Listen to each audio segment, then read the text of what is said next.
Hello കൂട്ടുകാരെ, easy ആയിട്ട് ഒരു പുളിരസം എങ്ങനെ ഉണ്ടാക്കാമെന്ന് നോക്കാം.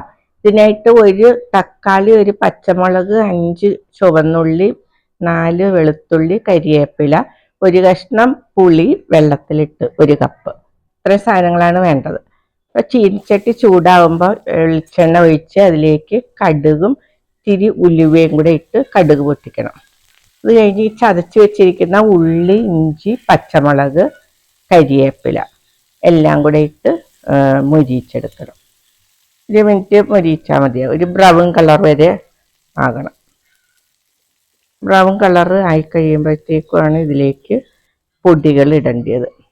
1 സ്പൂൺ മുളക് പൊടി, 1/4 സ്പൂൺ മഞ്ഞൾപ്പൊടി, ലേശം കുരുമുളക് പൊടി എല്ലാം കൂടെ ഇട്ടിട്ട് ഒരു തക്കാളി അരിഞ്ഞതും കൂടെ ഇതിലേക്ക് ഇട്ട് മൊരിക്കും. പിന്നെ പുളിവെള്ളം 1 കപ്പ് റെഡിയാക്കി വെച്ചിരിക്കുന്നത്.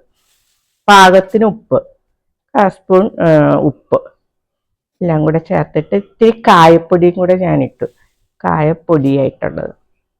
ഞാൻ പാകത്തിന് വെള്ളവും കൂടി ഒഴിക്കാം. ആകെ 2 കപ്പ് വെള്ളമുണ്ട്. എല്ലാം കൂടെ തിളച്ച് ഒരു 3 മിനിറ്റ് തിളച്ചാൽ മതിയാവും. അപ്പോഴത്തേക്കും നമ്മുടെ രസം റെഡി ആയിട്ടുണ്ട്. ഓക്കേ.